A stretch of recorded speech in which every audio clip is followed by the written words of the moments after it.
તો ગાંધીનગરમાં રાજ્ય સરકાર દ્વારા નાગરિકોના સ્વાસ્થ્ય સાથે છેડા કરતા તત્વો સામે કડક વલણ અપનાવવામાં આવ્યું છે। ખોરાક શુદ્ધિ અભિયાન હેઠળ રાજ્યભરમાં ભેળસેળિયા તત્વો સામે વ્યાપક કાર્યવાહી હાથ ધરવામાં આવી હોવાનું આરોગ્ય મંત્રી પ્રફુલ પાનસેરિયાએ જણાવ્યું। મંત્રીના જણાવ્યા અનુસાર એપ્રિલ મહિનામાં રાજ્યભરમાં 4193થી વધુ એકમોની તપાસ કરવામાં આવી હતી। આ દરમિયાન 1.83 લાખના મૂલ્યનું 1018 કિલોગ્રામ શંકાસ્પદ પનીર સ્થળ પર જ નષ્ટ કરાયું।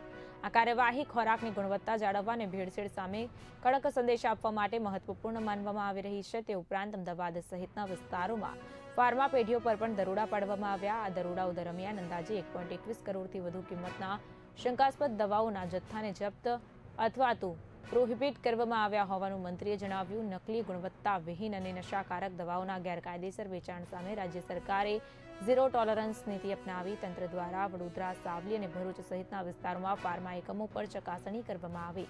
ઉનાળાની સિઝનને ધ્યાનમાં રાખીને તરબૂચ, શેરડીનો રસ અને મેંગો જ્યુસ જેવા ખાદ્ય પદાર્થોના કુલ 1705 નમૂનાઓની તપાસ કરવામાં આવી। આ કામગીરી દરમિયાન ગંભીર ઉલ્લંઘન કરનાર 18 બેદરકાર એકમોને સીલ કરવામાં આવ્યા। ઉપરાંત મહાનગરપાલિકાઓ દ્વારા નિયમોના ભંગ બદલ 2.84 લાખથી વધુનો દંડ પણ વસૂલવામાં આવ્યો। આરોગ્ય મંત્રી પ્રફુલ પાનસેરિયાએ જણાવ્યું કે નાગરિકોના આરોગ્ય સાથે કોઈપણ પ્રકારનું સમાધાન કરવામાં નહીં આવે। આ માટે ખોરાક અને ઔષધ નિયમન તંત્ર સાથે બેઠક યોજીને આ અભિયાનને વધુ વેગવાન બનાવવા નિર્દેશ આપવામાં આવ્યા છે। રાજ્યમાં આવી કાર્યવાહી આગળ પણ વધુ કડક રીતે ચાલુ રહેશે તેવું સ્પષ્ટપણે જણાવવામાં આવ્યું। અમદાવાદ, વડોદરા અને ભરૂચ જેવા મહત્વના દવા ઉત્પાદકો અને કંપનીઓ દ્વારા બિનકાયદેસરની દવાઓ, નાર્કોટિક્સ દવાઓ વગેરેના ઉત્પાદન અને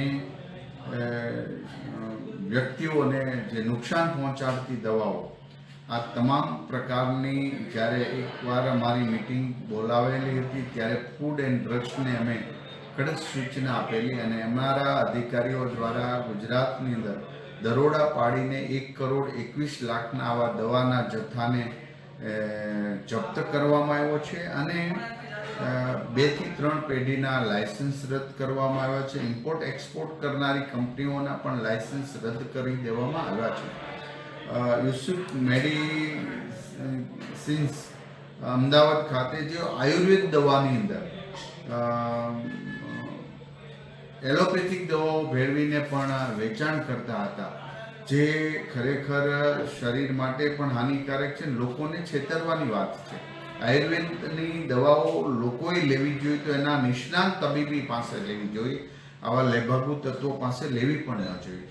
એ જ રીતે કેટલીક દવાઓ મોંજારો ક્વિક પેઇન ઇન્જેક્શન જે ડૉક્ટર પ્રિસ્ક્રિપ્શન લખીને આપે પછી મેડિકલમાં પ્રાપ્ત થતું હોય છે, ઓનલાઈન આ ઇન્જેક્શનનું વેચાણ ધૂમ વેચાણ કરી અને એડવર્ટાઇઝ કરીને લોકોના સ્વાસ્થ્ય સાથે છેડા કરનારી કંપનીઓના પણ લાયસન્સ રદ કરી દેવામાં આવ્યા છે। આ જ રીતે ઘણી દવામાં ટાપેન્ડોલ હાઇડ્રોક્સાઇડ જે દવાના પ્રમાણમાં ખૂબ ઊંચું પ્રમાણ, જે મેડિકલની અંદર કે ડૉક્ટર એમનો ઉપયોગ કરતા જ નથી, જેનો દવાનો ઉપયોગ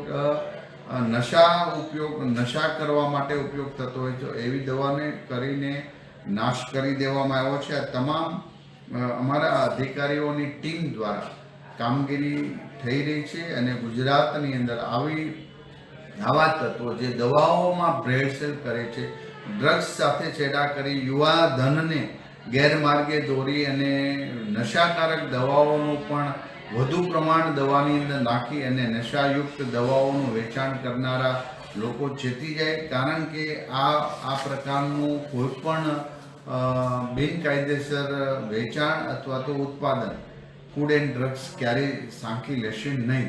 મને આશા છે કે આવી કંઈ પણ માહિતી હોય તો અમારા ફૂડ એન્ડ ડ્રગ્સ વિભાગને આપજો, જેથી કરીને અમે ત્યાં તપાસ કરી એની કાનૂની રીતે અમે કાર્યવાહી કરી શકીએ। અમારી ટીમ માત્ર ને માત્ર આટલા પૂરતું નહીં, આ અભિયાન કાયમી શરૂ રહે એ હેતુસર અમારા અધિકારીઓ ફૂડ એન્ડ ડ્રગ્સ વિભાગ સતત પ્રવૃત્તિશીલ છે। એક પણને છોડવામાં નહીં આવે। ઝીરો ટોલરન્સની નીતિ સાથે ગવર્મેન્ટ કામગીરી કરી રહી છે અને આરોગ્ય અધિકારી પણ અમારા સતત કામગીરી કરી રહ્યા છે।